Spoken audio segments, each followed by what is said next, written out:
नमस्कार, राम साहब, मैं रेणुका चौधरी और आप देख रहे हैं द इंडिया मूव। दक्षिण भारत की सियासत में एक बार फिर हलचल तेज होने वाली है।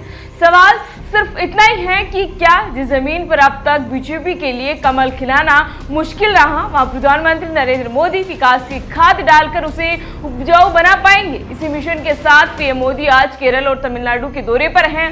विधानसभा चुनाव के लिहाज से ये दौरा बेहद अहम भी माना जा रहा है, क्योंकि दक्षिण भारत अभी भी बीजेपी के लिए सबसे बड़ी चुनौती बना हुआ है। बीजेपी अध्यक्ष के रूप में नितिन नवीन की ताजपोशी के बाद पीएम मोदी ने साफ संकेत दिए हैं कि अब पूरा फोकस मिशन साउथ पर रहेगा।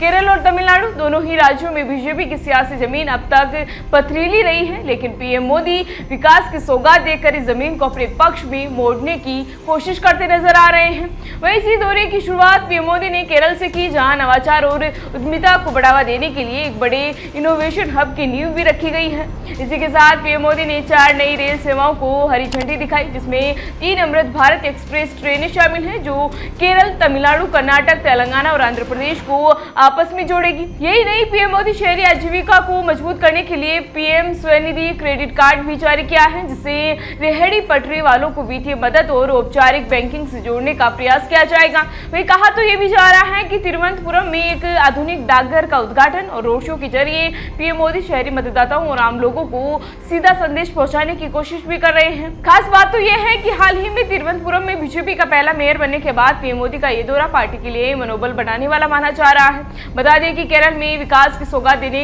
के बाद पीएम मोदी तमिलनाडु पहुंचे हैं, जहां वे एक बड़ी चुनावी जनसभा को संबोधित भी किया है। बीजेपी के चुनाव अभियान का औपचारिक आगाज किया है।